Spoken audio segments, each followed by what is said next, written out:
Good morning students. कल मैंने आपको बताया था सिमेट्रिक और स्क्यू सिमेट्रिक मैट्रिक्स के बारे में। सिमेट्रिक मैट्रिक्स की डेफिनेशन थी कि a square matrix A is said to be symmetric if its transpose is equal to that matrix. Means अगर A is equal to A transpose हुआ तो हमारी मैट्रिक्स क्या होगी? सिमेट्रिक। अगर मेरा होता था A transpose is equal to minus A तो वो था मेरा स्क्यू सिमेट्रिक। फिर उसके बाद हमने ना एक डेफिनेशन पढ़ी थी सिमेट्रिक स्क्यू सिमेट्रिक की, मैंने पढ़ा दी थी। उसके बाद मैंने आपको बताई थी एक थ्योरम जिसमें मैंने कहा था कि P इज इक्वल टू क्या होता था 1/2 A प्लस ए ट्रांसपोज, और वो मेरा क्या था? Symmetric matrix. फिर दूसरा था Q is equal to 1/2 A minus A transpose, और वो मेरा क्या था? Skew symmetric matrix. फिर उसके बाद एक और मैंने थ्योरम पढ़ाई आपको। उस थ्योरम में क्या लिखा था कि we can express any matrix in the form of symmetric plus skew symmetric.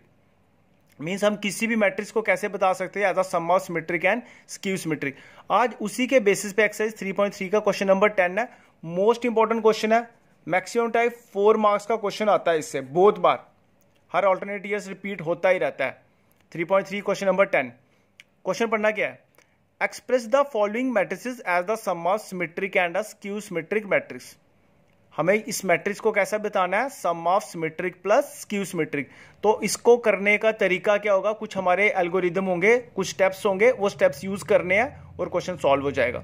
सबसे पहला स्टेप, हमने उस गिवन मैट्रिक्स को लेट किया ए, फिर हमने उसका निकालना ट्रांसपोज 3 5 1 -1।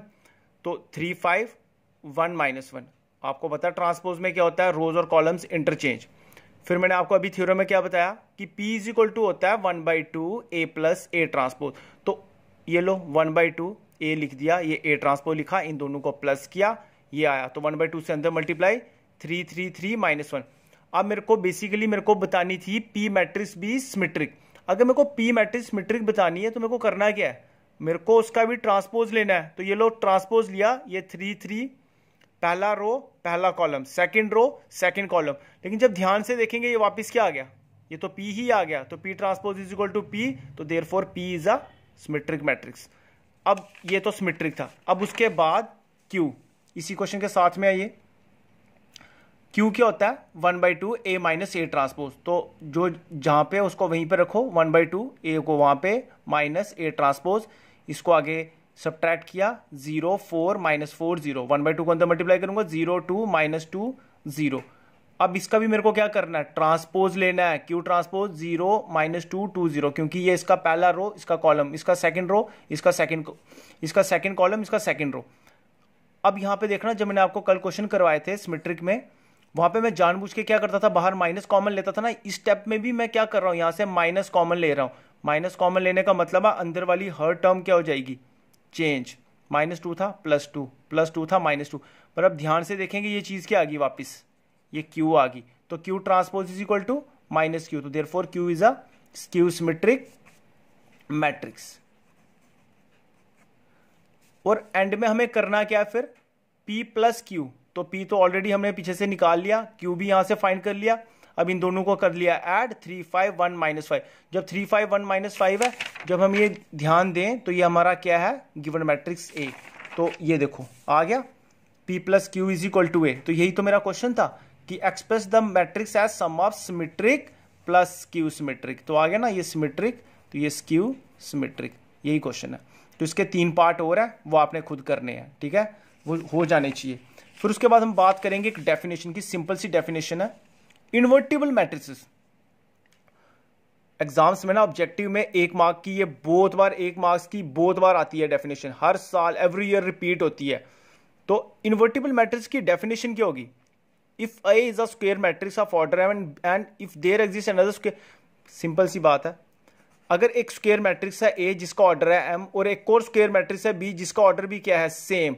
तो AB इज इक्वल टू किसके होगा? BA which is equal to I means identity matrix। तो जब ऐसी कोई कंडीशन आएगी ना, इस कंडीशन में हम क्या बोलेंगे? B is called inverse of A। B is called inverse of A means B is equal to A inverse। जैसे ये है A B की जगह क्या लिखूंगा? A inverse means 1/A, cancel out 1। और आपको पता था ना आइडेंटिटी एलिमेंट क्या होता है मल्टीप्लिकेशन में। आइडेंटिटी एलिमेंट था मल्टीप्लिकेशन में, वो है मेरा 1। आइडेंटिटी एलिमेंट 1 इंटू 2 वापिस 2, 3 इंटू 1 वापिस 3, तो ये मेरा होता है आइडेंटिटी एलिमेंट। तो ये मेरी एक सिंपल सी डेफिनेशन थी कि क्या होती हैं दो इन्वर्टिबल मैट्रिसेस। अगर एक स्क्वायर मैट्रिक्स है जिसका ऑर्डर m है और एक और स्क्वायर मैट्रिक्स है b जिसका ऑर्डर भी सेम है, such that ab is equal to B A is equal to I, तो then b is called the inverse of a। तो इससे डिनोट करते हैं, या तो इसको ऐसे भी बोल सकते हैं a is called inverse of b, that is हम ऐसे भी लिख सकते थे a is equal to b inverse, b is equal to a inverse लिखो या a is equal to b inverse, one and same thing, that's all.